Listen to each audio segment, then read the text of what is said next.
Broadcasting from Manhattan Beach and the World Wide Web, you're listening to CHSR, HealthyLife.net. As a service to our listeners, this program is for general information and entertainment purposes only. CHSR HealthyLife.net does not recommend, endorse, or object to the views, products, or topics expressed or discussed by show hosts or their guests. We suggest you always consult with your own personal, medical, financial, or legal advisor.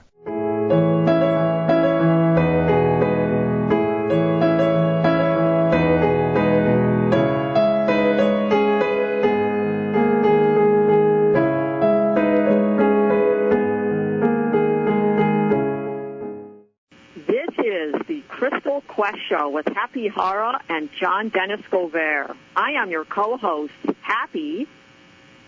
And I am your other co-host, Johndennis. Thank you for joining us. We have a very special show lined up for you today. Today we're going to be talking about the wish-fulfilling gem.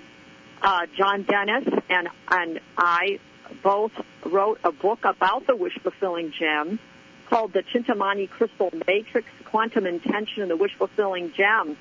And in our book, we cited an author who also wrote about the wish-fulfilling gem. His name is Peter Mount Shasta, and he is our special guest today. Before we start asking Peter some questions, I just want to kind of mention a little bit about Peter. We found a book about, when we were doing our research for the Chintamani Crystal Matrix, we found a book called My Search in Tibet for the Secret Wish-Fulfilling Jewel, written by Peter Mount Shasta.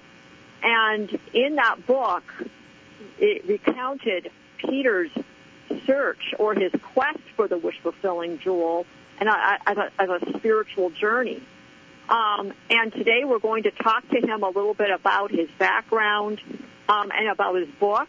And a little later in the show, we're also going to talk to Peter about a couple of other books that he wrote, some spiritual books about the Violet Tara. So anyway, I want to go ahead and introduce Peter.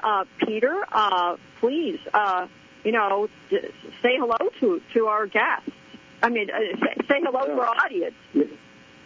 Well, hello, everybody. This is Peter Mount Shasta coming to you from Mount Shasta, California.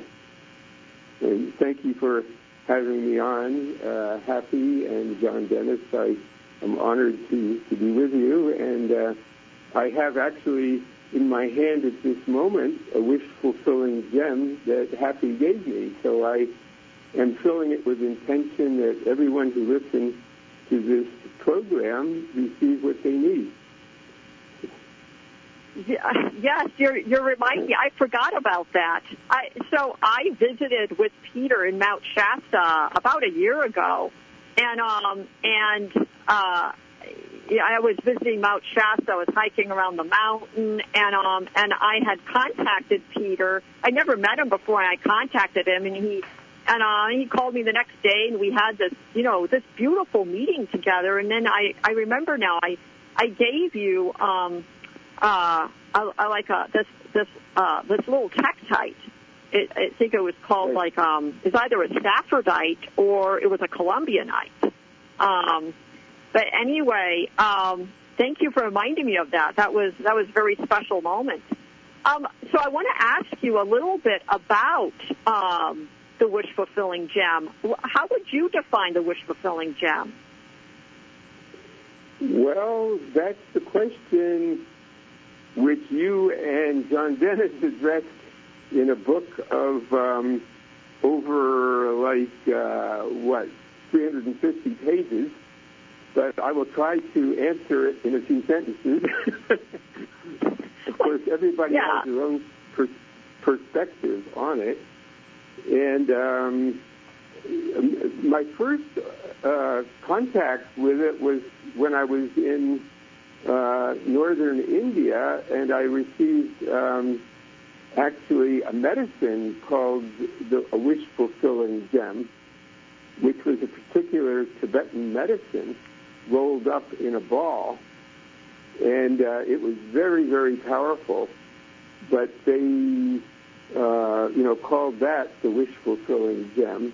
then, of course, I realized later that the wish-fulfilling gem was another aspect of what in the West is called, the philosopher's stone, which is supposedly capable of transforming lead into gold. And from my esoteric studies, I regarded that as the quality which you develop within yourself, the quality of mastery, so that you are master over thought, energy, and vibration.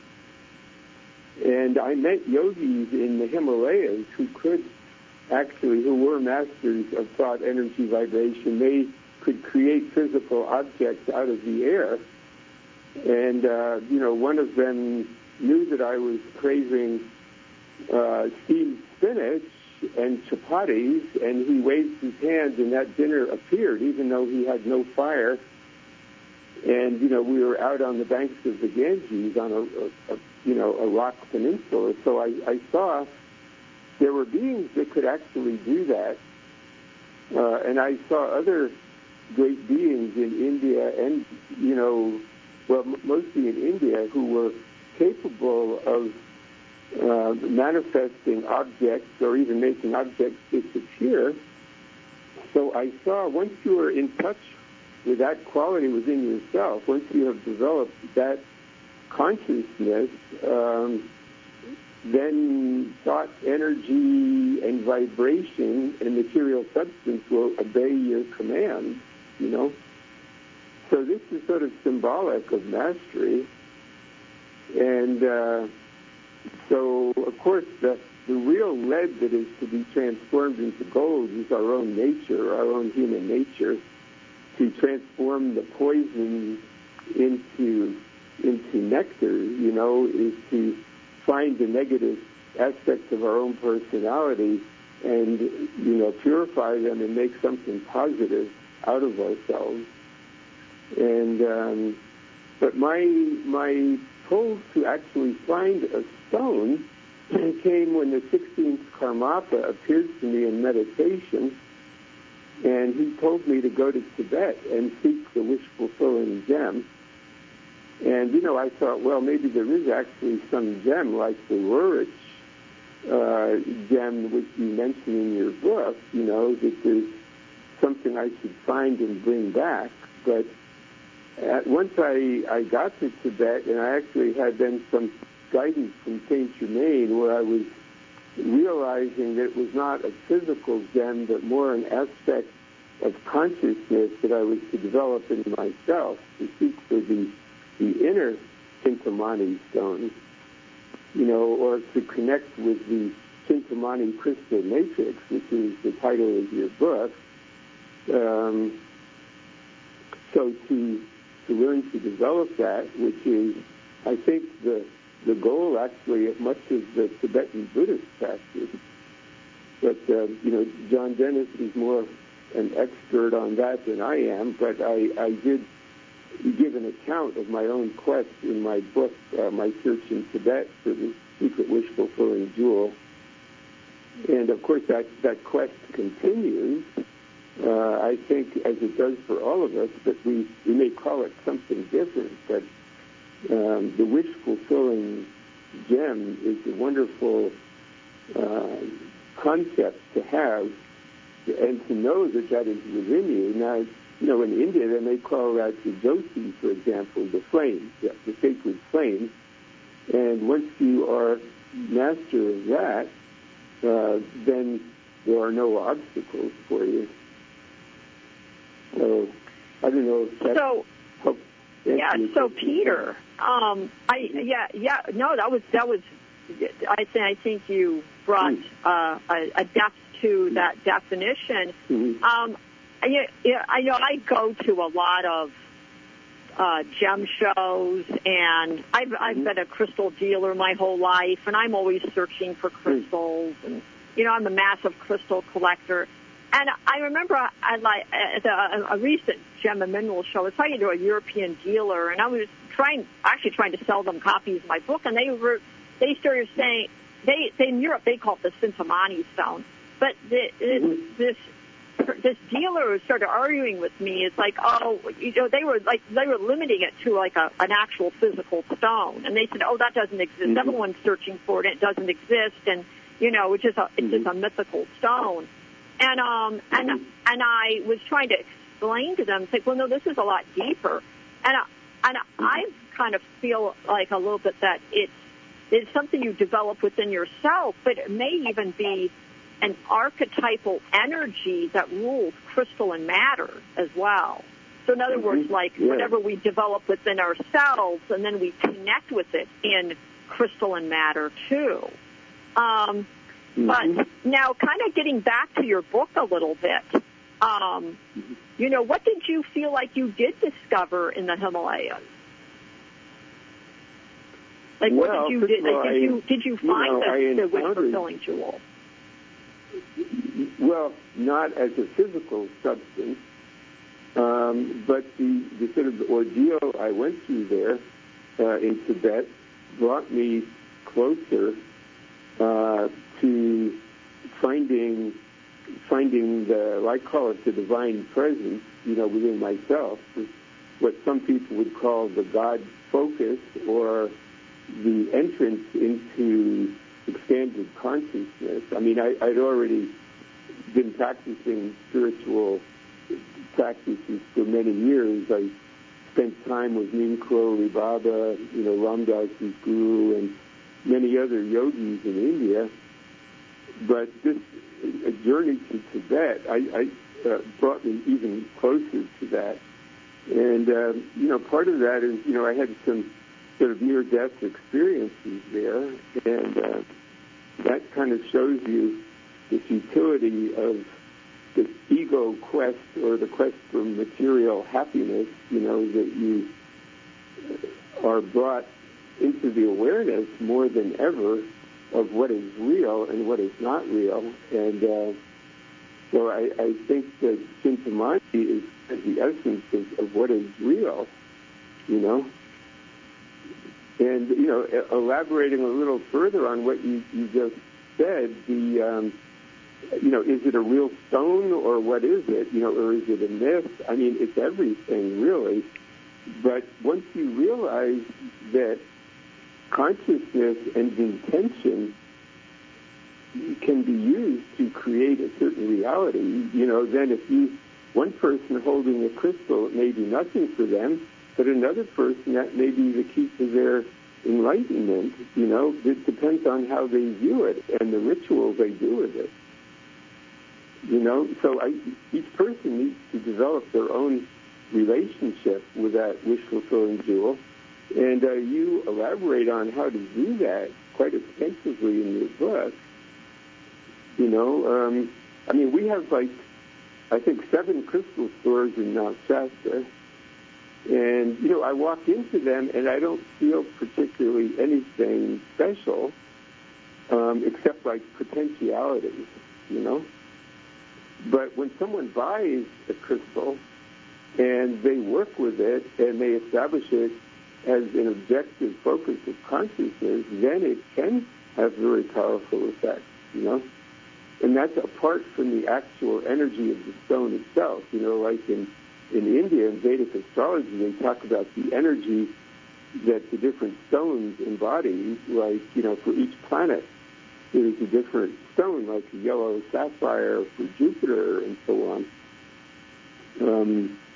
And those stones invoke a certain quality in themselves, but of course, when you chant a mantra over that stone, it imbues it even more with energy, but then you realize the stone is actually an aspect of your own consciousness. So I think that's where it's all leading, is to realize that everything is consciousness, and it's up to you what you want to focus on. If you want to focus on the end of the world, then you're going to be depressed. If you want to focus on you're in possession of the wish-fulfilling jewel, and you can call forth happiness, then you can have happiness, Yes, I agree with you, Peter. When I work with some of my clients in one-on-one sessions, I tell them there's sometimes people come to me. It's like, oh, I want to figure out which crystals I need to work with, and I think sometimes people might be approaching this a little bit like the crystal does all the work, and I try to tell people that you're like it's the human bioenergetic field that actually kind of turns it on. Your mind is the driver and the director of the energy, and sometimes a crystal will be just kind of inert. And I've had some experiences where, I knew that while I was meditating with the crystal, it was my meditation, my awareness, my field that was turning and waking the crystal up and turning it on. And then I was working with the energy, my field and the crystal are then working together. So I think that there's like to go deeper with crystal energy. I think there needs to be a little bit of an awareness that you need to do the work of turning it on and working with and directing the energy. I would love to know a little bit more about. I know you and I talked about how you work, how you live at Mount Shasta. Tell us a little bit more about Mount Shasta and your experiences there. Mount Shasta is a very sacred, very high-energy place. Tell us more about that. Yeah, I'm always amazed, like the number of people come here, and as they're 50 miles away, they get this feeling, I'm coming home, and one day I was sent here by Saint Germain. He materialized in front of me in Muir Woods down by San Francisco.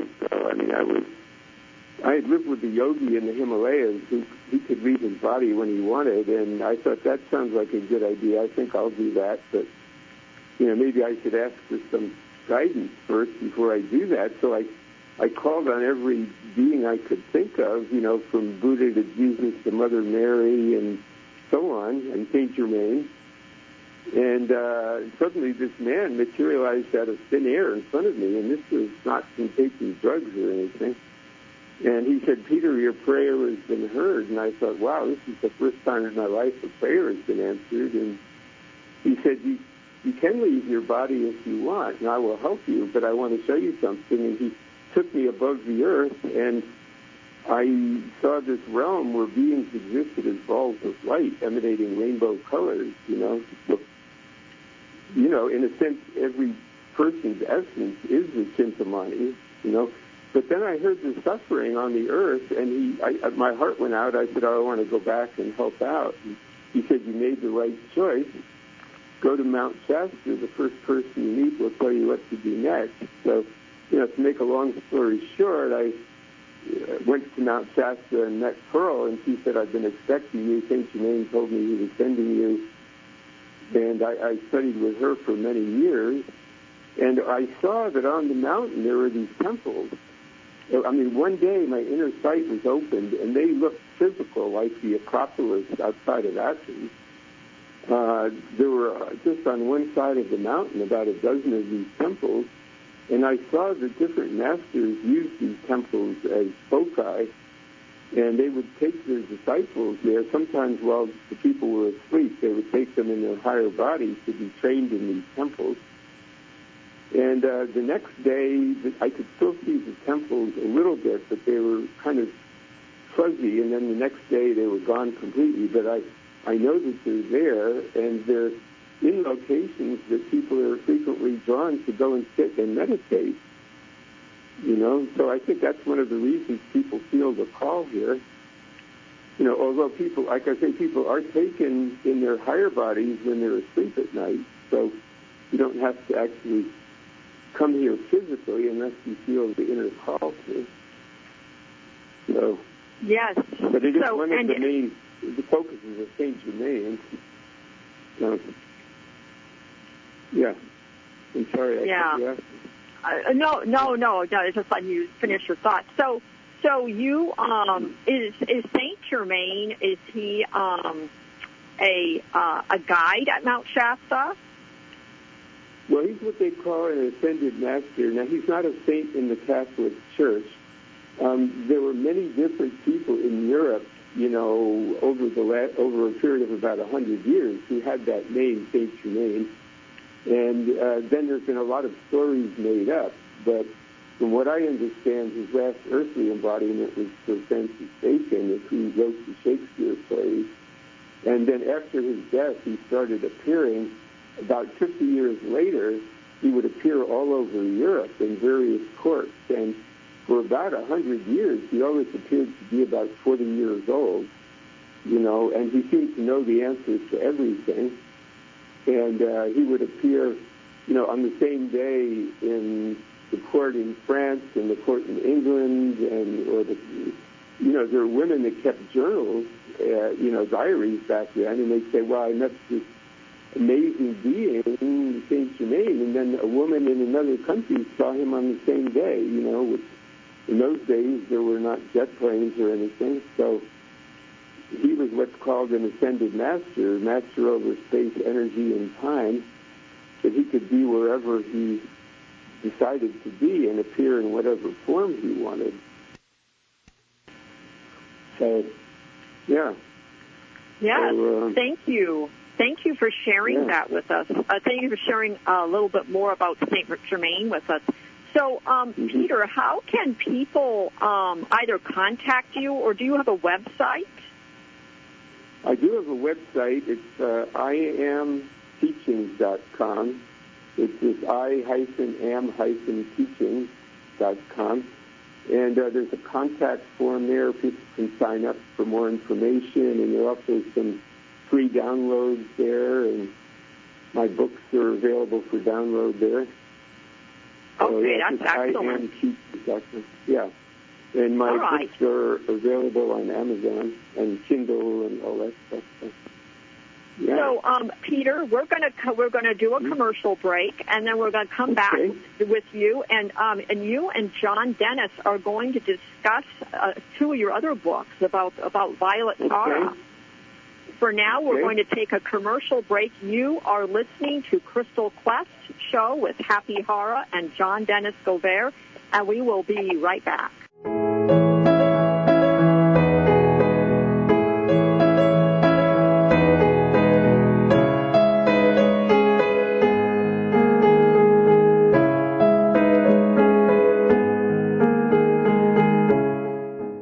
You've never read a crystal book like this one. Chintamani Crystal Matrix is Hapi Hara and Johndennis Govert's new book, and it is filled with so much information it'll rock your crystal world. Discover how to intentionally use gemstones. Find out all about your own wish-fulfilling gem that can bring you your deepest desire directly into this world. But that's just the start. Get your copy of Chintamani Crystal Matrix at InnerTraditions.com or at Amazon.com, or order it from fine bookstores everywhere. ChintamaniCrystalMatrix.com. HealthyLife.net, where positive overcomes negative. Okay, I know that you have heard about astrology, but what about using crystals and astrology together? Well, that exists. It's astrogemology, and you're in luck because Hapi Hara does just that. Hapi presents you with crystals, stones, and gems that align with your unique zones and planets in your natal astrology chart. But it's even better than that. She teaches you how to use them to empower your life. Set up your appointment today. Visit ChintamaniMatrix.com, go to the services page, and just email Hapi. That's at ChintamaniMatrix.com. HealthyLife.net, the positive radio network. Johndennis Govert, yogi, guru, and ordained Tibetan Lama, has been doing traditional astrology readings for over 40 years. He can help you manifest your own happiness and navigate the timing of the best periods for pursuing the opportunities available to you throughout the year. You can make informed choices. Get the support you need with your own astrology reading from Johndennis. Visit ChintamaniMatrix.com. Go to the services page. Email Johndennis directly to schedule your appointment. That's at ChintamaniMatrix.com. Reach your health and fitness goals. Whether you want to lose weight, learn to dance, build muscle, or just live healthy, Beachbody gives you unlimited access to the nation's most popular fitness and weight loss solutions. Visit our advertiser page and click on Beachbody now. ChintamaniMatrix.com is your source for all the up-to-date things happening with crystals, crystal intention coaching, free guided videos on meditation, programming, and clearing crystals, and even a monthly New Moon Crystal blog to help you clarify and manifest intentions in the right way and at the right time. So visit ChintamaniMatrix.com, and while you're there, sign up for the mailing list so you can receive monthly crystal intention updates. That's ChintamaniMatrix.com. All positive talk with a mature edge. HealthyLife.net.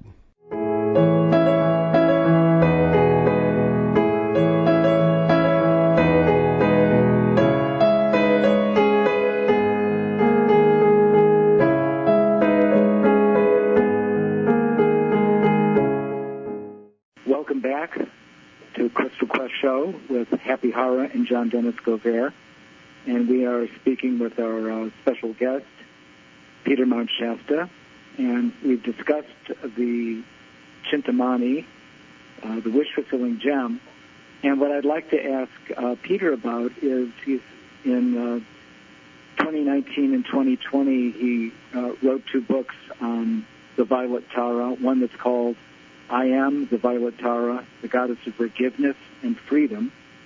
And secondly, I Am the Violet Tara in Action, Lessons in Mastery. And I'm going to ask Peter in 1 second, but first I have to say that he's presented really all the teachings that have a connection in sort of in Buddhism and Hinduism with the I Am philosophy pretty seamlessly. So he's gotten away from you could say the jargon that's in that just happens when you're talking about philosophies and when you're talking about you hear the same terms over and over again. So what he's written is actually what I would call a category called pith instructions, which are just like the very basics, but it goes from the very beginning of practice all the way to the pinnacle of practice, which in Tibetan Buddhism is Mahamudra and Dzogchen. So, Peter, would you describe a little bit about your first book, the I Am Violet Tara? Sure. I feel like I'm kind of preaching to the choir. You're a lama, aren't you? Yes, I am. Actually? But I really like the book. You wrote it really clearly, very clearly, and in a non-Buddhist way. The funny thing is, I wrote this with great trepidation because I felt like all of the great Buddhist Mahasiddhas, were looking over my shoulder saying, you better get this right,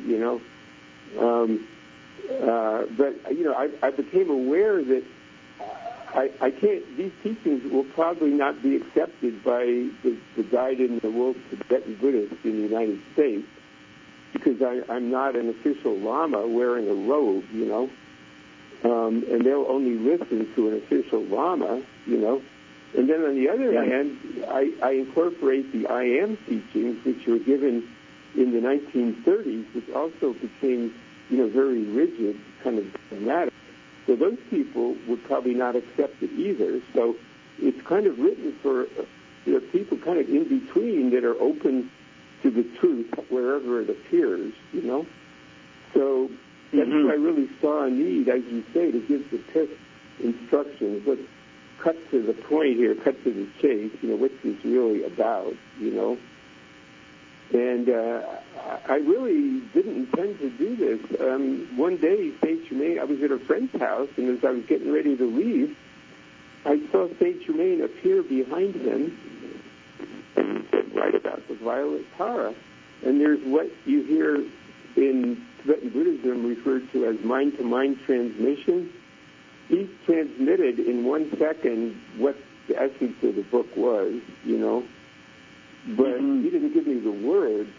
I really slave over this because I'm aware that this is highly organized and concise teaching, and I wanted to give it as accurately as I could in a way that would help people and still be accurate to the truth, So the fact that I'm, writing about Violet Tara, who was not known as one of the 21 Taras that are traditionally accepted.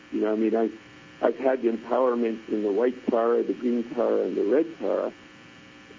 So I know the basic essence of the this type of practice, tantric practice, or Vajrayana.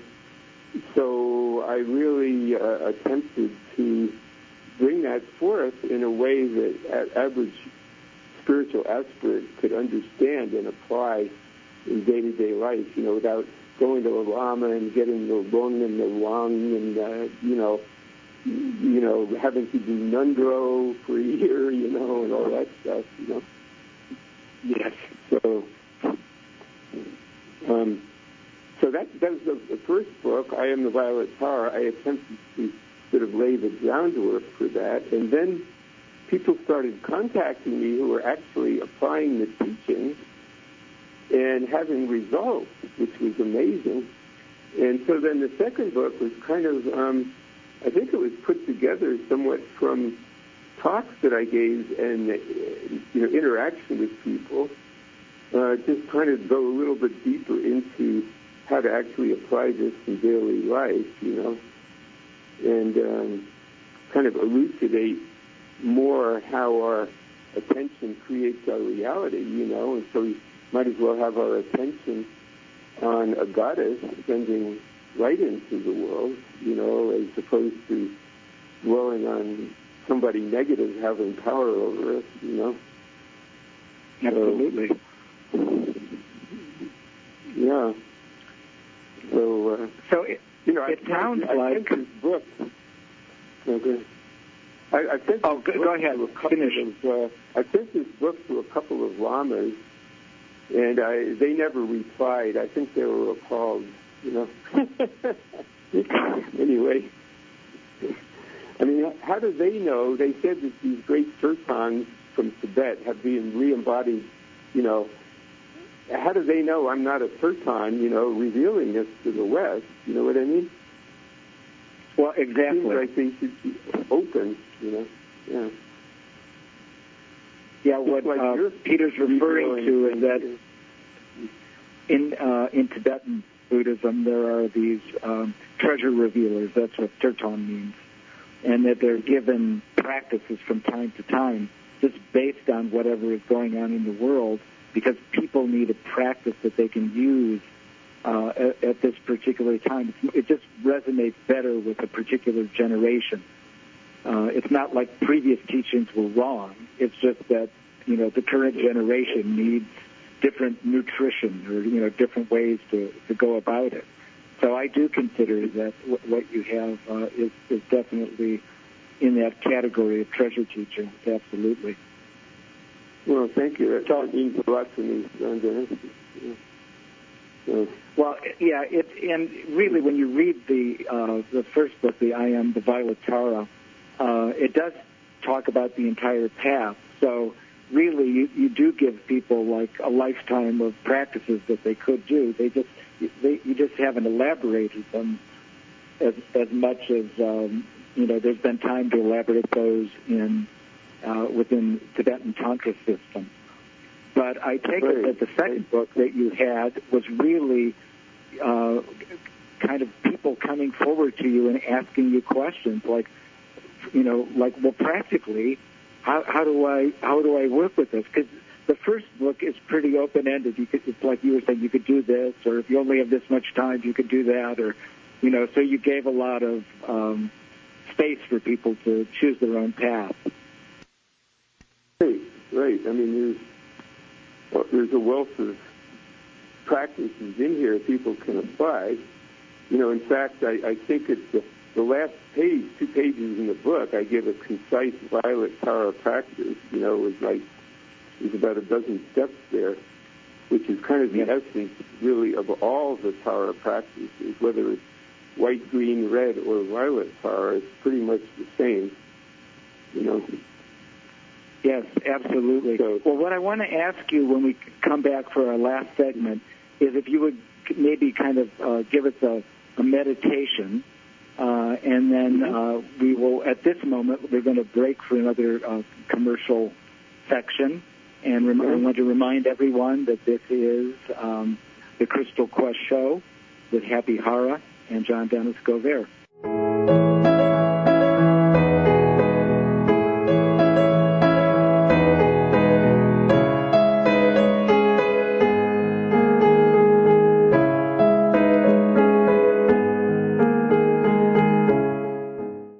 Okay, I know that you have heard about astrology, but what about using crystals and astrology together? Well, that exists. It's astrogemology, and you're in luck because Hapi Hara does just that.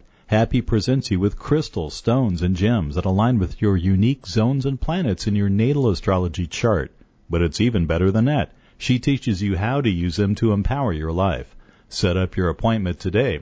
Visit ChintamaniMatrix.com. Go to the services page and just email Hapi. That's at ChintamaniMatrix.com. HealthyLife.net, where positive overcomes negative. Johndennis Govert, yogi, guru, and ordained Tibetan Lama, has been doing traditional astrology readings for over 40 years. He can help you manifest your own happiness and navigate the timing of the best periods for pursuing the opportunities available to you throughout the year. You can make informed choices. Get the support you need with your own astrology reading from Johndennis. Visit ChintamaniMatrix.com. Go to the services page. Email Johndennis directly to schedule your appointment. That's at ChintamaniMatrix.com. All positive talk with a mature edge. HealthyLife.net. ChintamaniMatrix.com is your source for all the up-to-date things happening with crystals, crystal intention coaching, free guided videos on meditation programming and clearing crystals, and even a monthly new moon crystal blog to help you clarify and manifest intentions in the right way and at the right time. So visit ChintamaniMatrix.com, and while you're there, sign up for the mailing list so you can receive monthly crystal intention updates. That's ChintamaniMatrix.com. Get high-quality glasses, sunglasses, and prescription lenses at eyeglasses.com. Choose from over 250,000 items and 400 brands. Already have frames? Get replacement lenses. It's easy. Go to our advertiser page and click eyeglasses.com. You've never read a crystal book like this one. Chintamani Crystal Matrix is Hapi Hara and Johndennis Govert's new book, and it is filled with so much information that'll rock your crystal world. Discover how to intentionally use gemstones. Find out all about your own wish-fulfilling gem that can bring you your deepest desire directly into this world. But that's just the start. Get your copy of Chintamani Crystal Matrix at InnerTraditions.com or at Amazon.com, or order it from fine bookstores everywhere. ChintamaniCrystalMatrix.com. Radio your way. HealthyLife.net.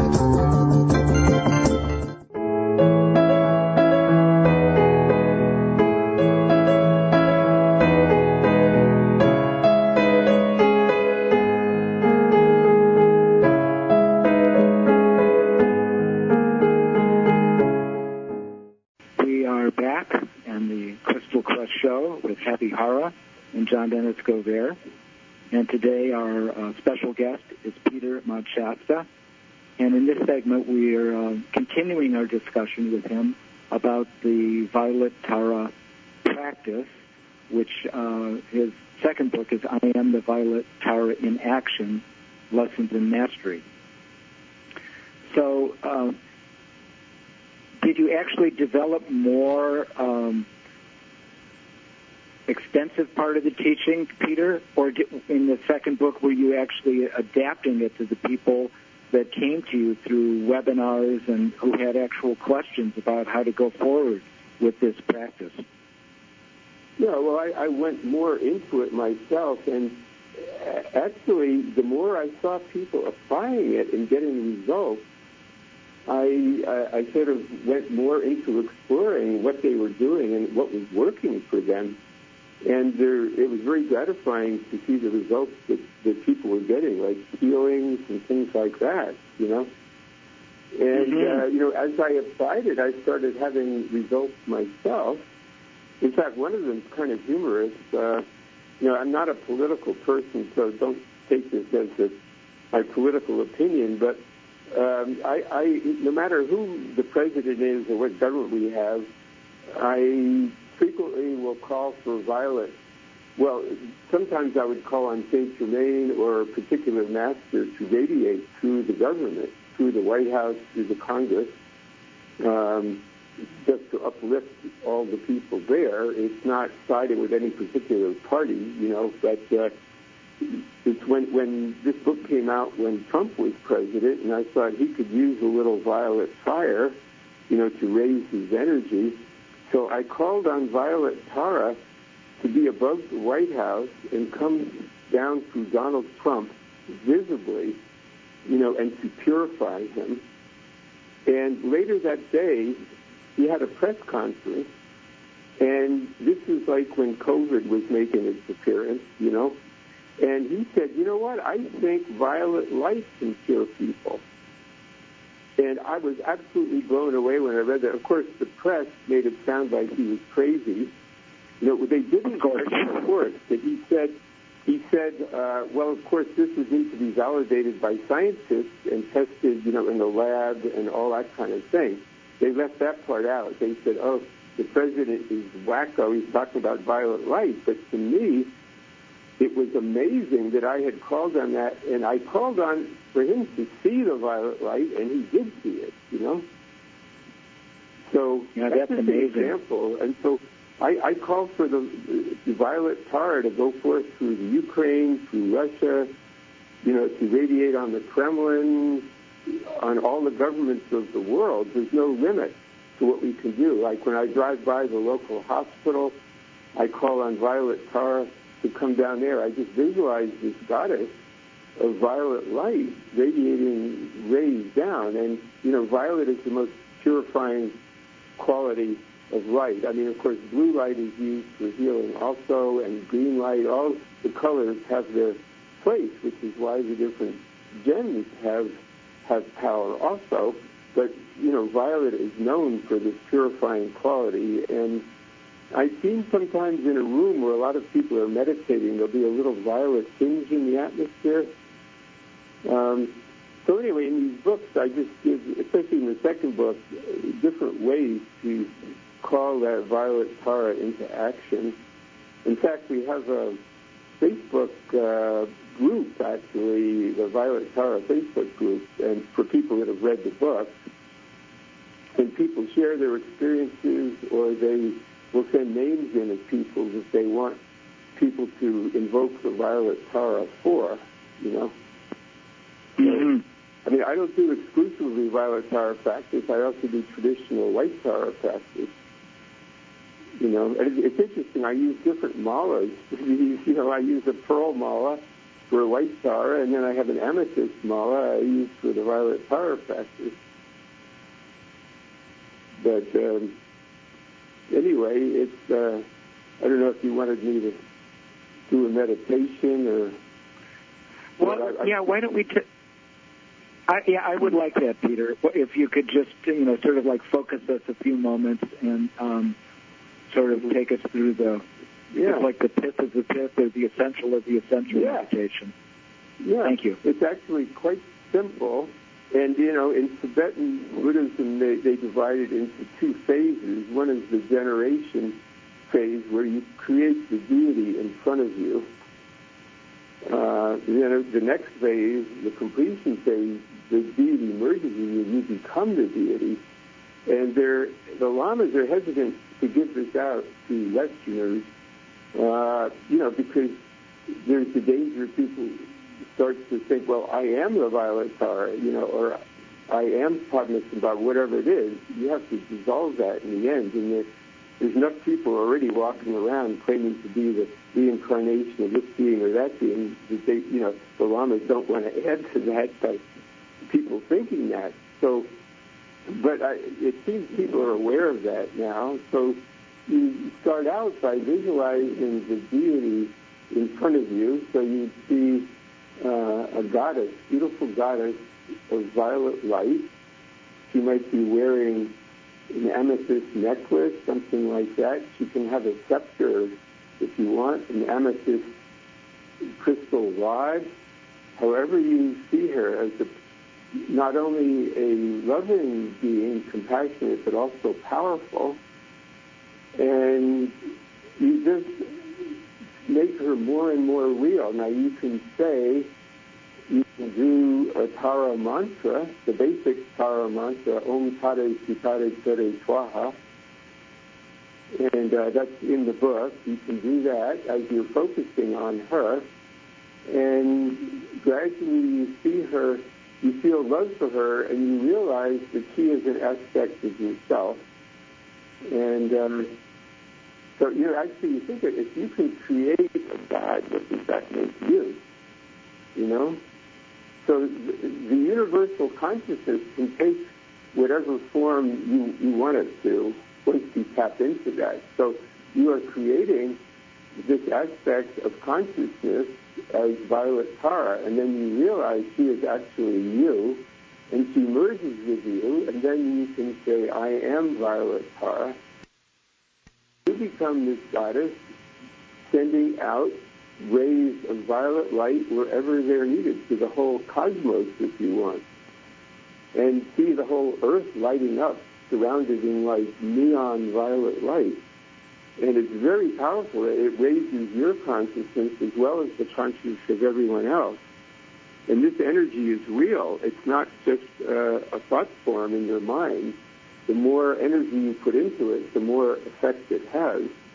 So basically the whole earth becomes the Chintamani stone, which you have empowered to benefit humanity. Yes, yes. And then in the end, you dissolve it. You go back to, you dissolve this, and you ask Violet Hara to reside above your head. So like you say, during the day, wherever I go, will she send out healing to whoever I contact, And then you go back to being whoever you are, going about your business, You don't hold on to, well, I'm Violet Hara and you're nobody. That's where the ego trip might come in. So. Well, we're going to end this section, and I would direct people to the Facebook group of Peter Mount Shasta on the I Am Violet Hara, and I want to remind everyone you can find him at I-AMM-teachings.com. And his books will be there. And you are listening to the Crystal Quest show with Hapi Hara and Johndennis Govert. Thank you.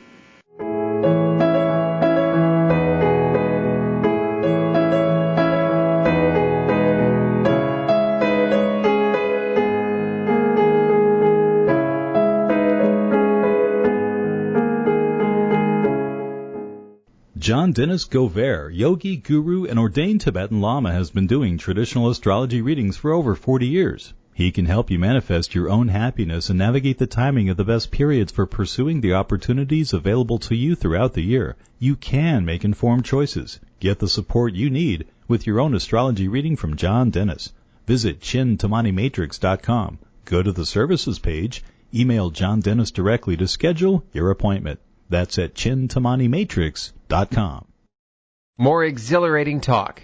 HealthyLife.net. ChintamaniMatrix.com is your source for all the up-to-date things happening with crystals, crystal intention coaching, free guided videos on meditation programming and clearing crystals, and even a monthly new moon crystal blog to help you clarify and manifest intentions in the right way and at the right time. So visit ChintamaniMatrix.com. And while you're there, sign up for the mailing list so you can receive monthly crystal intention updates. That's ChintamaniMatrix.com. Expanding your mind. HealthyLife.net. You've never read a crystal book like this one. Chintamani Crystal Matrix is Hapi Hara and Johndennis Govert's new book, and it is filled with so much information that'll rock your crystal world. Discover how to intentionally use gemstones. Find out all about your own wish-fulfilling gem that can bring you your deepest desire directly into this world. But that's just the start. Get your copy of Chintamani Crystal Matrix at InnerTraditions.com or at Amazon.com, or order it from fine bookstores everywhere. ChintamaniCrystalMatrix.com.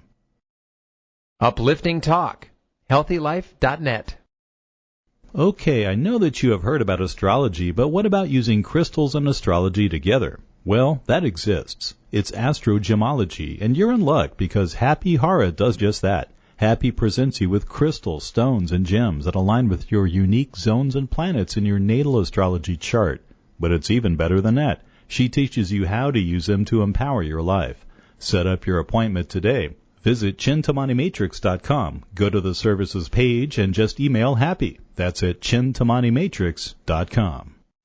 Where positive people and radio unite. HealthyLife.net.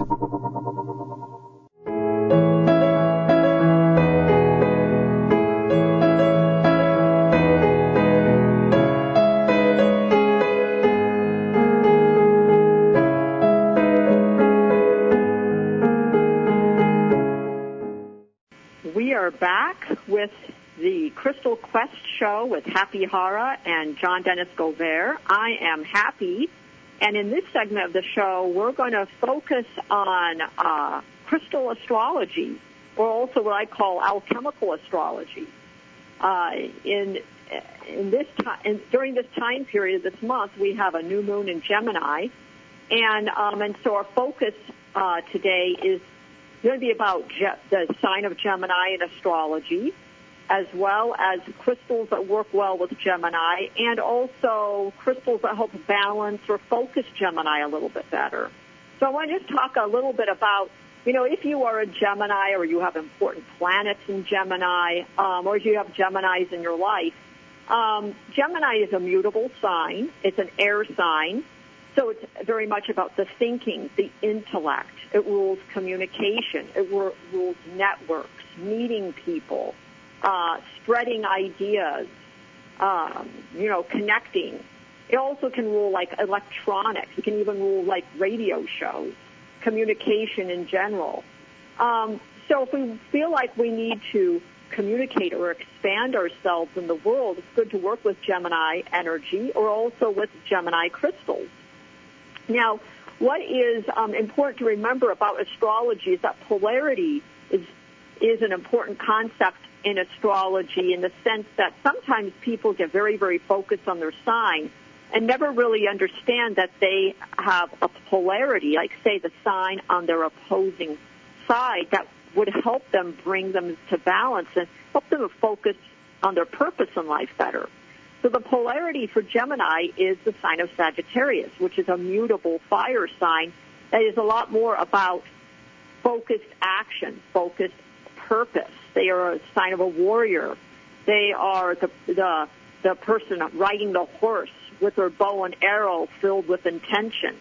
And knowing that polarity helps, or working with that polarity helps Gemini to be less diffused, and so they can focus more on something that can help them manage their life, help them to focus more on their purpose, help them to not be quite so scattered.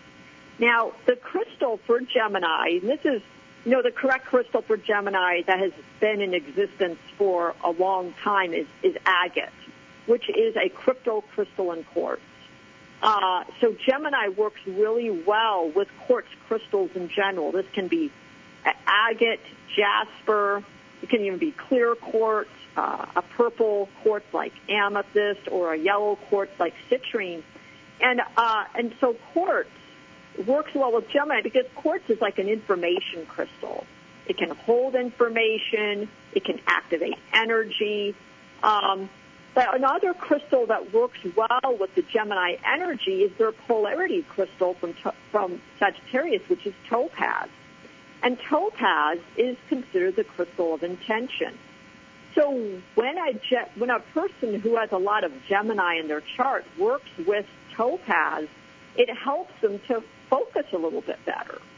Now, those are the generic birthstones for both Gemini and Sagittarius, but we want to look a little deeper into the chart. There actually are crystals assigned to every degree in the zodiac, and there are 360 degrees in the zodiac, so that gives us a much wider field of crystals to work with.